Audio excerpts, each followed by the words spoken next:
반갑습니다. 네. 오늘 본문은 역시 에베소에서 바울이 2년 동안 두란노 서원에서 말씀을 가르치고 그 말씀을 가르칠 때에 하나님이 많은 능력으로 함께 하셨다는 내용이 오늘 본문의 이야기입니다. 바울이 두란노에서 가르친 것은 54년, 5년 이렇게 2년 동안 가르치게 되어서 이제 많은 말씀이 주의 말씀을 들었는데 중요한 것은 하나님이 바울에게 능력을 행하게 하셨다라는 것입니다. 하나님이 어떻게 능력을 행하게 하셨을까 생각해 보면 바울이 예수 그리스도의 이름으로 기도하고 안수하여 손을 얹으면 불치병으로 고통하던 사람들 가운데 병이 즉각적으로 낫는 기적의 역사가 일어나거나 악귀가 들려서 막 이리저리 넘어지고 막 정신없던 어떤 그 귀신 들린 사람에게 예수 이름으로 쫓아내면 악귀가 나가는 이러한 능력이 나타나게 된 겁니다. 그래서 본문에 이렇게 설명을 하죠. 하나님이 바울의 손으로 놀라운 능력을 행하게 하시니 심지어 사람들이 바울의 몸에서 손수건이나 앞치마를 가져다가 병든 사람에게 얹으면 그 병이 떠나고 악귀도 나가더라. 하나님이 바울에게 능력을 행한 것까지는 충분히 이해되는데 심지어 더 놀라운 일은 바울이 직접 그 환자들을 다 갈 수가 없고 귀신 들린 자를 찾아서 일을 할 수 없을 상황이 될 때 바울이 손수건이나 이 앞치마를 대신 주면 그 사람이 그걸 가지고 그 병든 자에게 얹어서 기도하고 낫도록 하나님이 하셨다는 거예요. 여러분, 우리가 이러한 예들을 보면 굉장히 놀랍고 또 감탄하면서 박수를 치고 싶은데 바울에게 치게 되는 경향이 조금 있습니다. 바울이 참으로 능력이 대단하고 얼마나 능력이 크면 그의 손수건이나 앞치마까지 그 능력이 전달됐을까 이렇게 우리가 쉽게 생각하기 쉬운데 이렇게 생각하면 안 됩니다. 우리는 모든 이적적인 능력의 근원이 바로 하나님에게서 나온다는 것을 조금도 잊어선 안 됩니다. 하나님이 주어가 누구예요? 하나님이죠. 바울의 손으로 이건 도구입니다. 놀라운 능력을 행하게 하시나니 바울이 능력을 행하게 한 것은 바울 자신이 아니고 하나님이 하신 것입니다. 예수님은 이 세상의 공생의 때에도 귀신을 내쫓을 때 분명히 이렇게 말씀하셨어요. 이 능력은 성령의 권능이다. 그러나 내가 하나님의 성령을 힘입어 귀신을 쫓아내는 것이면 귀신을 쫓아내는 힘이 성령의 권능에서 나온다. 이렇게 표현을 하는 거예요. 여러분, 그런데 이 하나님의 능력은 우리가 임재 찬양할 때도 우리 주는 위대하며 능력이 많으시도다. 이번에 성가대 찬양 중에도 주의 힘을 노래하며 주님이 힘있고 전능하시고 능력이 많다는 것은 여러분 다 인정하실 거예요. 그런데 그 엄청난 능력이 부족해서 여러분에게 임하지 않는 것은 아닙니다. 그 능력을 끌어다 쓰는 파이프 같은 것이 필요한데 이 파이프가 영적으로 하면 뭘까요? 믿음입니다. 믿음. 마치 맑고 깨끗하게 이 소독된 그러한 시원한 물이 엄청 큰 저장 탱크에 담겨 있어도 이것이 파이프로 각 가정의 수도관을 통해서 연결되어 있어야만 우리가 먹을 수 있는 것처럼 물이 아무리 가득 차 있다고 할지라도 연결할 파이프가 없으면 먹지 못하지 않겠습니까? 마찬가지예요. 하나님의 능력은 누구나 믿음이라고 하는 파이프를 가지고 있으면 얼마든지 그걸 도구로 해서 통로로 해서 쓰시길 원하시는 분이 우리 하나님입니다. 여러분들이 여러분들이 바울에게 나타났던 하나님의 능력이 여러분들에게도 해당이 될까요? 안 될까요? 됩니다. 하나님은 믿음의 파이프를 가지고 하나님의 그 능력을 구하고 찾는 이에게 아낌없이 후히 주시는 하나님이십니다. 손수건이나 앞치마를 통해서도 믿음으로 나가는 자에게 능력을 행하셨던 하나님이면 하나님의 형상으로 구원받은 여러분들이 간구하고 원하는 모든 것들을 그 능력으로 충분히 하시길 원하죠. 여러분, 하나님의 능력을 체험해 보셨습니까? 여러분들 가운데 하나님의 능력을 난 체험하고 싶은데 체험받지 못했다, 이런 분들이 좀 있을 것 같긴 해요. 그래서 누구는 죽을 병에 걸렸는데 기도했더니 기적적으로 나았는데 그런 게 좀 있었으면 좋겠다. 또는 누구는 사업이 완전히 쫄딱 망했는데 하나님이 도와주셔서 기적적으로 돕는 사람들이 들어오더니 그냥 사업이 흥황하게 되었다. 뭐 이런 하나님의 능력 같은 것을 우리의 삶에 체험하기를 하는데, 실제는 그렇게 죽을 뻔했다 살아난 거나 망했다가 된 것이 다 좋은 건 아닙니다. 그러면 하나님의 능력을 체험할 기회가 없지 않느냐? 천만에요. 여러분이 예수 그리스도를 믿은 것이 기적 중에 기적이고 그 믿게 하신 것이 하나님의 능력이라고 믿으시길 바랍니다. 왜냐하면 인간은 원래 하나님을 믿기 좋은 심령을 가진 사람이 하나도 없어요. 모든 사람은 죄인이라고 말했고 우리의 목구멍은 열린 무덤 같고 우리 입술에는 독사의 독이 있고 악독과 저주가 있다는 것이 성경의 선언입니다. 예수 믿고 여러분 많이 성화되어 여러분 마음속에도 여전히 악들이 있고 화가 있고 분이 있고 음란이 있고 탐심이 있고 하다는 것 우리가 부정하지 못하지 않습니까? 왜 그래요? 우리 인간은 원래 전적으로 타락한 존재고 하나님을 하나님으로 공경하기보다는 내가 인생의 주인이고 왕이고 내 자유대로 살기 원하는 교만한 그러한 죄인인데, 우리가 그런 강팍한 심령을 회개하고 예수를 구주로 믿고 예수를 섬기기로 결정한 것은 하나님의 강력한 능력으로 말미암아 된 것입니다. 그래서 성경은 내가 만일 내 입으로 예수를 주로 시인하며 하나님께서 그를 죽은 자 가운데 살리신 것을 믿으면 하나님의 능력으로 구원을 주시는데, 그 믿음은 우리가 가져야 될 파이프고 가져야 될 아주 작은 조건이라는 것 우리가 명심해야 합니다.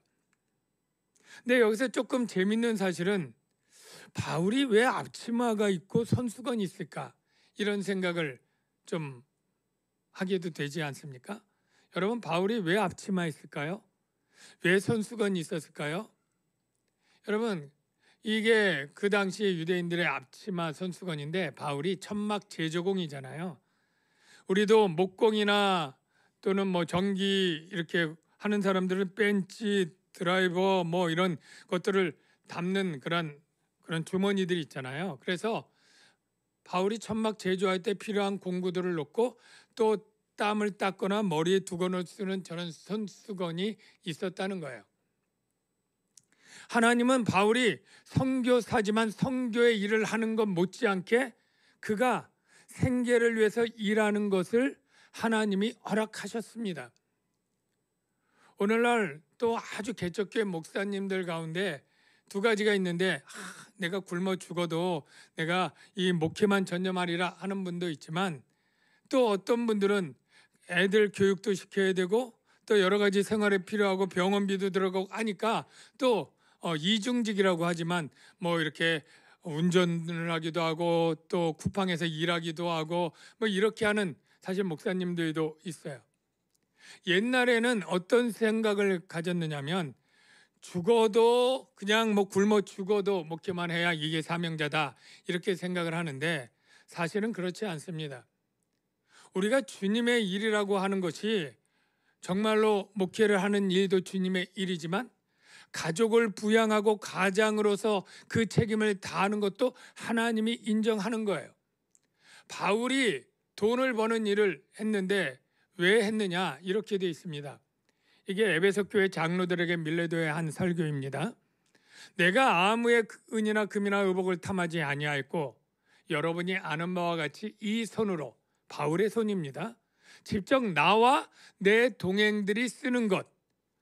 그러니까 바울과 같이 선교팀들이 서너 명이 있으면 다 먹어야 되고 입어야 되고 자야 되고 하잖아요. 이러한 것들을 내가 천막 제조하는 이 일을 통해 돈을 벌어 충당했다. 이걸 당당하게 얘기를 하고 있고, 하나님이 이 말할 때 예이노마라고 괘씸하게 그렇게 하지 않았습니다. 충분히 인정을 했습니다. 요즘은 안 그렇지만 옛날에는 이원론적인 생각을 가진 한국교회 교인들이 많았어요. 그래서 교회 일은 거룩한 일, 교회 안에서 주일날 하는 일들은 거룩하고 6일 동안 세상 일은 속된 일, 그냥 먹고 살기 위해서 해야 되는 일, 이런 식으로 구분해서 생각을 하는 그러한 생각들이 많았는데요. 그것이 틀렸죠. 잘못됐습니다. 하나님은 맨 처음에 사람을 지으고 일을 주셨는데 그것은 세상 일이었어요. 먹고 살기 위한 일이었습니다. 그런데 그 일을 너도 고생 좀 해봐라 이렇게 해서 준 게 아니라 네가 행복하게 살기 위해서 일을 주었다, 이렇게 성경은 가르쳐 줍니다. 여러분들이 일하는 게 힘들고 괴로우려고 한 게 아니라 여러분의 인생을 가치 있게 하고 여러분이 이웃을 사랑하기 위해서 일을 통해서 이웃을 더 풍성히 사랑하도록 계명을 순종하고 복을 누리도록 하나님은 일을 주신 것입니다. 창세기 1장 28절에 이렇게 말씀하셔요. 하나님이 그들에게 복을 주시며 하나님이 그들에게 이르시되 보면 땅을 정복하라, 모든 생물을 다스리라. 여러분, 땅을 정복하는 게 그냥 거저되는 게 아니라 일해야 됩니다. 개간해야 되죠. 지키고 돌봐야 되죠. 모든 생물을 다스리라. 아니 목동이 소망 쳐도 어려운데 모든 생물을 다 이 돌보고 경작하고 다스리는 게 얼마나 일이 많은 겁니까? 일복이죠. 여호와 하나님이 그 사람을 이끌어 에덴 동산에 두어 경작하며 지키게 하시고 다 이 일을 주신 거예요. 여러분 중에 내가 주의 일을 하려면 꼭 목사가 되거나 선교사가 되거나 교회에 들어와서 일한다고 생각해서는 안 되고요. 여러분이 지금 직장에서, 물론 그 직장이 나쁜 걸 만들어서 해를 끼치는 그러한 어떤 죄악된 일이 아닌 조건 하에서 여러분이 어떤 일이든 그것은 누군가를 위해서 만들고 유통하고 쓰게 하는 그 일이 그 쓰는 사람들이 기쁘고 행복하고 유익하도록 하는 사랑의 마음으로 가담하고 있다면 이게 주님이 주신 명령이고 주께 하듯 해야 되고 주님으로부터 상을 기대하면서 그 일들을 하시기 바랍니다. 저는 목사님 직업이 없고 그냥 애 돌보면서 여러분 집안일 하고 있는데요 라고 하는 분, 그 집안일이 주의 일입니다. 아기를 출산하고 몇 년 동안은 교회 봉사하던 거 다 끊고 해가지고 목사님 저 애 키우는 동안은 영적으로 너무 침체되고 아무 일도 못하고 해서 우울해요 하는 그러한 세대들이 있어요. 여러분, 이 아이를 출산해서 낳고 기르는 일은 정말 주님이 기뻐하시는 일입니다. 그래서 그 일들을 할 때 절대 우울하거나 낙심하지 마세요. 내가 낳은 이 아이를 건강하고 지혜롭고 예쁘게 믿음 안에서 키우는 이 일은 정말로 주님이 기뻐하는 일이고 그게 예배예요. 이렇게 바울이 말합니다. 무슨 일을 하든지 이 무슨 일 안에 여러분의 직장의 일과 가사의 일과 육아의 일이 다 포함되어 있는데 무슨 일을 하든지 마음을 다하여 누구에게 하듯 주께 하듯 돈을 주는 사장님께 하듯 하는 게 아니라 이 일을 주신 분은 사장님이 아니라 그 위에 있는 하나님이 내게 이 일을 주셨다 이거죠. 사람에게 하듯 하지 말라. 이는 기업의 상을 누가 줘요? 주께 받을 줄 알미니 너희는 그리스도를 섬기느니라. 무슨 일을 하듯 주님이 주신 명령대로 주의 뜻대로 열심히 일할 때 그게 그리스도를 섬기는 것이고, 그리스도를 섬긴다, 그게 예배하는 거죠. 그래서 너희 몸을 하나님이 기뻐하시는 거룩한 산 제물로 드리라. 우리가 몸으로 살아가는 게 주일만 사는 겁니까? 평일 엿새 동안 살아가는 이 몸으로 살아가는 모든 삶이 우리가 일을 할 때 죽게 하듯 그 마음을 다 일하면 이게 바로 성령의 시대에 살아가는 오늘날의 예배다, 이렇게 말하는 거예요. 여러분, 기쁘게 일하시길 주의 이름으로 축원합니다. 그냥 나는 무의도식해도 돈이 그냥 이자만 먹고 임대료만 받아도 산다, 이런 인생을 최고의 목표로 삼지 마시고, 암만 돈이 많아도 내가 사랑하기 위해서, 선하기 위해서, 누군가를 돕기 위해서 열심히 기쁨으로 일하는 그 복을 누리며 사는 그리스도인들 되시기를 주의 이름으로 축원합니다. 이렇게 주의 능력이 막 나타날 때 거짓 능력이 나타났습니다. 여러분, 거짓 능력은 딱 보면 똑같이 정말로 능력이 있어 보이지만 결정적인 순간에는 탄로가 납니다.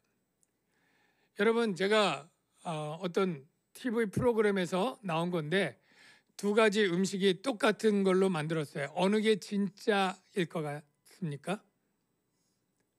둘 다 진짜 아닌가? 이렇게 볼 텐데 하나는 모형이에요. 어느 게 모형 같아요? 네. 왼쪽이요, 오른쪽이요? 예, 뭐 왼쪽 오른쪽 막 다 나왔는데, 하여간 정답은 이렇습니다. 어떻게 보면 가짜가 더 깨끗하고 더 환하고 더 윤인하고 먹음직스럽게 보일 수도 있어요. 그냥 볼 때는 다 음식 같지만 이게 어떤 순간에 결정이 날까요? 그걸 들고 먹어서 씹는 순간에 플라스틱으로 쪼개지고, 예, 전혀 아무런 에너지와 영양가가 없죠. 능력이 없습니다. 예수 이름도 마찬가지입니다.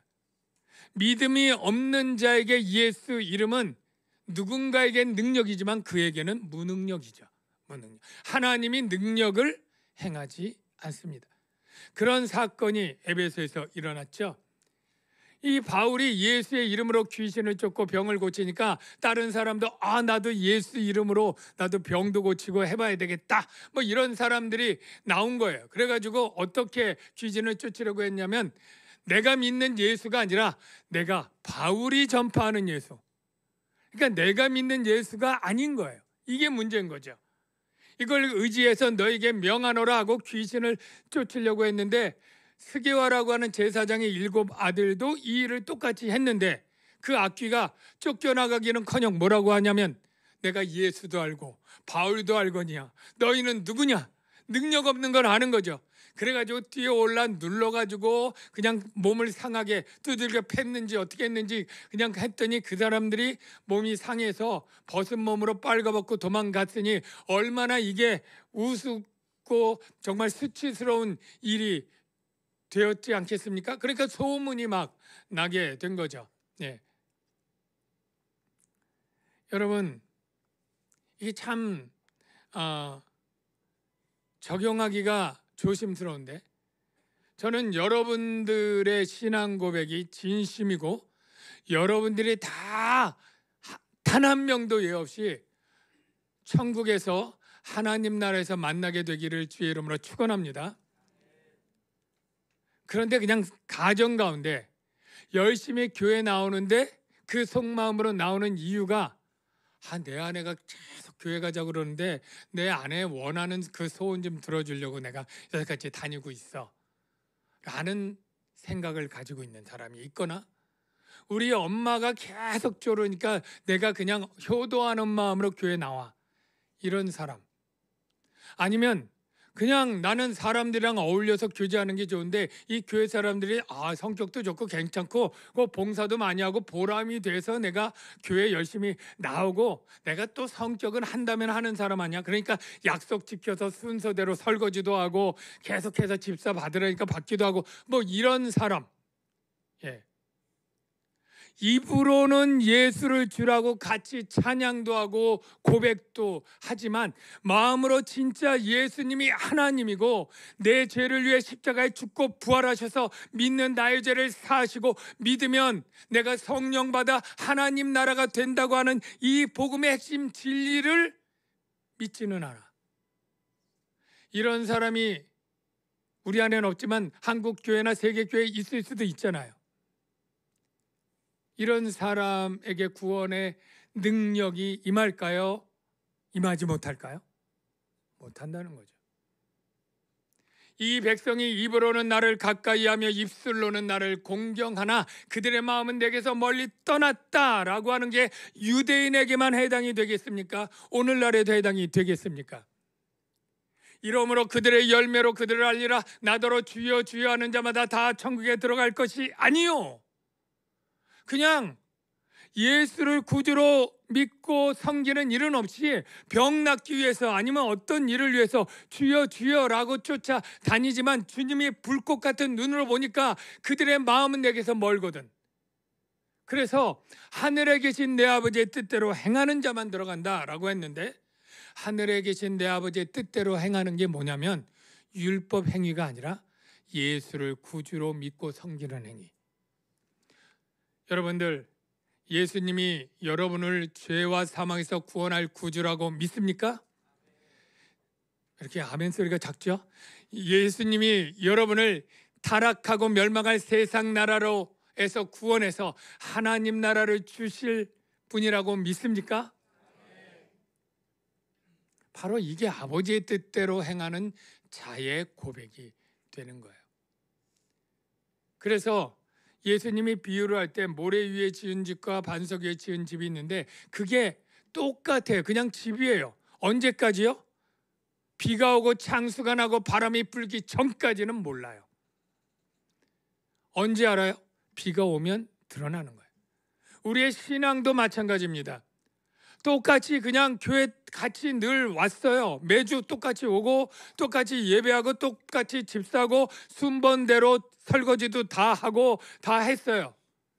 똑같아요. 구별 못해요. 그런데 언제요? 바로 우리의 죽음이나 주님이 재림하여 심판할 때는 드러나는 거죠. 나의 이 말을 듣고 행하지 아니하는 자는 그 집을 모래 위에 지은 어리석은 사람 같으니 비가 내리고 창수가 나고 바람이 불어 그 집에 부딪히며 무너져 그 무너짐이 심하니라. 여러분의 신앙이, 여러분이 신앙으로 얻은 그 나라가 무너지지 않기를 주의 이름으로 축원합니다. 에베소에 있는 사람들은 어떠했느냐 하면 이렇게 거짓 능력에 거짓 믿음을 가진 사람도 있지만 정말로 믿은 사람은 행위가 따랐고 열매가 따랐어요.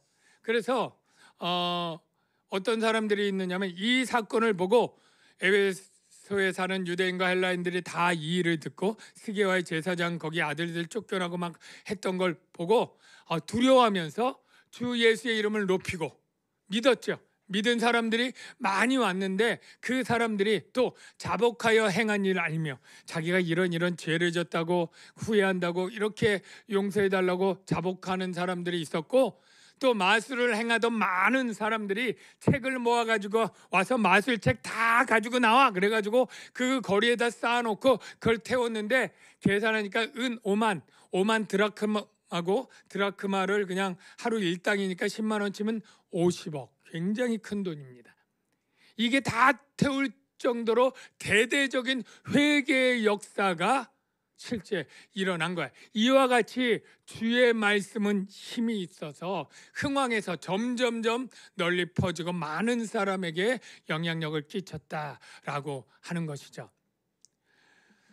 여러분, 이제 정리할 건데 이런 질문을 드리고 싶어요. 여러분은 하나님의 능력이 여러분에게 임했습니까? 임하지 아니하였습니까? 라고 할 때 여러분이 회개했다면 하나님의 엄청난 능력이 이미 여러분에게 임한 것이고, 여러분이 회개하고 예수를 믿은 것은 하나님이 하신 놀라운 기적 중에 기적이다 라는 것을 분명히 아시기를 바랍니다. 내가 회개했지 뭐 하나님이 어떻게 했나 라고 생각한다면 이 말씀을 보십시오. 하나님의 인자하심이 너를 인도하여 회개하게 하심을 알지 못하느냐. 회개는 우리가 스스로 의지로 결단해서 한 게 아닙니다. 하나님의 인자하심이 우리를 인도해 주어서 회개하게 하시는 거예요. 그 인도가 어떻게 됐느냐면 그가 와서 죄에 대하여 의에 대하여 심판에 대하여 세상을 책망하시리라. 특별히 죄에 대해서 우리를 책망하면서 우리를 찔러 주시는 거예요. 양심을 찌르는 거예요. 그러니까 베드로 설교를 듣고 그들이 이 말을 듣고 마음에 찔려 베드로와 다른 사람들에게 물어 이르되 형제들아 우리가 어찌할꼬. 그렇게 된 거죠. 여러분, 하나님의 능력은 아무리 크고 더러운 죄인이라도 그것을 구원해내는 것이 하나님의 크신 능력입니다. 존 뉴턴이라고 하는 사람이 있죠. 이 사람은 영국 사람인데 1725년에 태어났는데 이제 선장의 아들이에요. 그래서 어려서부터 배를 탔습니다. 공부도 잘 못하고 해군에 가가지고 뭐 탈영했다가 뭐 영창도 가고 이런 인생이 참 불우했어요. 그리고 나중에 아버지 배를 타다가 엄마는 믿음이 있었지만 일찍 죽고 아버지랑 따라 살았는데 이 아버지가 노예선을 이끌게 된 거예요. 그래서 어려서부터 배워서 자기도 노예선 선장이 돼서 이 아프리카의 흑인들을 노예로 데리고 와서 무역하는 그러한 일을, 아주 악한 일을 한 거죠. 그러다가 23살쯤 되던 어떤 해에 정말로 그 바다 한복판에서 엄청난 폭우와 태풍을 만나게 된 거예요. 그래서 이제까지 수많은 항해 중에 가장 위기로서 배가 침몰할 그러한 위기에서 그가 하나님께 부르짖은 거죠. 자비를 베풀어 달라고. 하나님이 기적적으로 그를 살려주셨어요. 그리고 나서 그는 다시 하나님을 믿게 되었고 30살에 신학을 하고 목사가 되었습니다. 그리고 그가 평생 목회를 하면서 이 노예 무역의 이 죄를 하나님께 회개하면서 노예 무역법을 폐지하도록 그 일을 힘쓰고 그가 82세에 죽을 때 그 해에 노예 무역법이 영국에서 폐지되는 것을 목도하고 죽었다고 합니다. 그가 설교 중에 이 다윗이 밧세바와 간음한 죄 가운데 지었던 그 가사가 우리가 세계에서 가장 많이 불렸던 그 찬송곡 어메이징 그레이스, 나 같은 죄인 살리신 그러한 노래 말을 지었죠. 뉴턴이 생전에 했던 말 중에 이런 표현이 있다고 합니다. 내가 아는 한 가지, 나는 굉장히 그레이트, 아주 큰 죄인이지만 그러나 예수님은 그 큰 죄를 구원해 주는 더 큰 구주이시다라는 거죠. 저는 우리가 모두 이와 같은 고백 가운데 있는 자들이라고 생각합니다. 하나님이 볼 때 우리는 다 정말로 전적으로 부패해서 스스로는 이 죄 문제를 해결할 수 없고 더 악을 쌓아가는 그러한 죄인인데 이 죄를 구원하기 위해서 그 아들 예수님을 죽이시고 살리시고 그 능력으로 성령을 보내시고 우리를 감화해서 구원하신 이 능력이 우리의 인생 가운데 임했던 것이고 우리의 삶에 임했다는 거예요. 이 능력, 구원의 능력을 행하신 우리 하나님께 우리는 평생 찬양하고 감사하며 살아야 될 줄로